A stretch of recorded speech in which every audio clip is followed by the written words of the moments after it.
Shalom, selamat pagi Bapak Ibu serta saudara yang dikasih oleh Tuhan.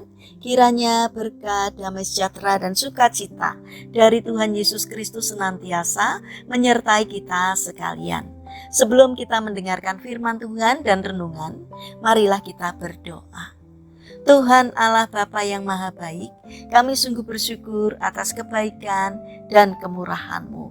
Karena Engkau Tuhan yang selalu melindungi dan memberikan pertolongan dalam kehidupan kami. Jika saat ini kami akan mendengarkan firman-Mu, kami memohon Tuhan mengurapi kami dengan Roh Kudus-Mu agar kami dapat mengerti dan memahami apa yang Tuhan sampaikan kepada kami melalui firman-Mu. Bimbinglah kami agar iman dan karakter kami semakin hari semakin baik, dan biarlah firman-Mu selalu membimbing kami di dalam menjalani kehidupan ini. Terima kasih Tuhan, di dalam nama Tuhan Yesus Kristus kami sambut berkat firman-Mu. Amin. Bapak Ibu serta saudara yang terkasih, bacaan firman Tuhan saat ini diambil dari TB2 Injil Yohanes pasal 13 ayat 21. Demikianlah sabda Tuhan. Setelah Yesus berkata demikian, ia sangat terguncang lalu bersaksi, "Sesungguhnya aku berkata kepadamu, salah seorang di antara kamu akan menyerahkan aku." Tema renungan saat ini adalah jangan menjadi pengkhianat. Bapak Ibu serta saudara yang terkasih, di dalam sebuah lukisan yang berjudul La Super karya Leonardo da Vinci, digambarkan suasana perjamuan terakhir Yesus dan para muridnya sebelum disalibkan. Ketika Yesus mengatakan, "Sesungguhnya aku berkata kepadamu, salah seorang di antara kamu akan menyerahkan aku."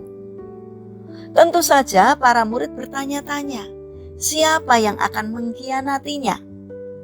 Petrus kemudian menyuruh Yohanes untuk menanyakan kepada Yesus, siapa orangnya? Namun secara tidak langsung, Yesus menyatakan bahwa pengkhianat itu adalah Yudas. Namun para murid sama sekali tidak mengerti. Dengan percaya diri, Simon mengatakan bahwa dia akan setia mengikuti Yesus kemanapun Yesus akan pergi. Namun Yesus mengatakan bahwa Petrus akan menyangkal Yesus 3 kali sebelum ayam jantan berkokok.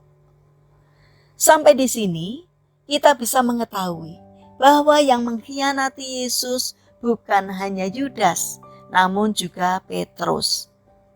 Namun di bagian berikutnya kita dapat mengetahui bahwa bukan hanya Yudas dan Petrus yang mengkhianati Yesus, tetapi murid-murid yang lain juga, karena mereka meninggalkan Yesus seorang diri waktu para serdadu menangkap dia. Sebenarnya bukan hanya para murid saja yang mengkhianati Yesus. Sebagai pengikutnya, kita pun sering mengkhianati Yesus. Kita memuji dan memuliakan Yesus dalam ibadah-ibadah di gereja, tetapi kita pun jatuh bangun di dalam dosa dan tidak setia menjalankan perintahnya. Bapak Ibu serta saudara yang terkasih, Tuhan Yesus pernah mengatakan, "Kamu adalah sahabatku jikalau kamu berbuat apa yang kuperintahkan kepadamu." Yesus bukan hanya menjadikan kita sekedar seorang pengikut saja, namun Dia telah mengangkat kita menjadi sahabat-sahabatnya. Karena itu alangkah kejamnya kita jika kita mengkhianati Dia hanya karena tergiur oleh kenikmatan dosa yang jelas-jelas menghancurkan kita dan menghancurkan hubungan kita dengan Yesus.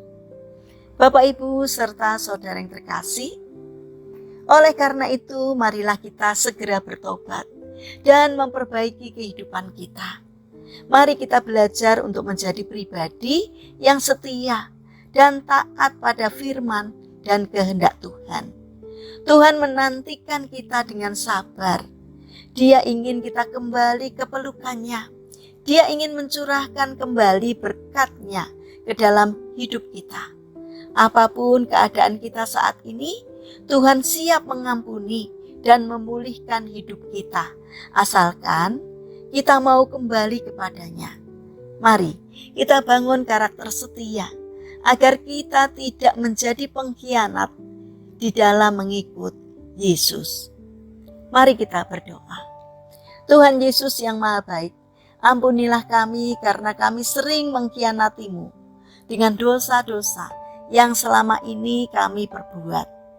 Kami mengaku bahwa kami mengasihi-Mu, tapi kami pun sering melanggar perintah-Mu. Bapa yang Maha Baik, kami mendoakan bagi mereka yang mengalami permasalahan dan kesulitan hidup. Kiranya Tuhan berkenan hadir untuk menolong mereka. Bagi mereka yang terbaring sakit, kiranya Tuhan memberkati setiap upaya yang mereka lakukan. Kiranya Tuhan berkenan untuk menjamah dan menyembuhkannya. Bapa yang Maha Baik, kami ingin menyerahkan setiap rencana dan aktivitas kami hari ini kepadamu. Berikanlah ketekunan dan juga semangat kepada kami, agar dapat menjalankan aktivitas kami hari ini. Terima kasih Tuhan, kami percaya bahwa Engkau akan menolong dan memberkati kami. Dalam nama Tuhan Yesus Kristus, kami serahkan doa sembahyang kami. Amin. Puji Tuhan Bapak Ibu serta saudara yang terkasih, kiranya firman Tuhan dan renungan hari ini dapat menjadi berkat bagi kita semua. Haleluya.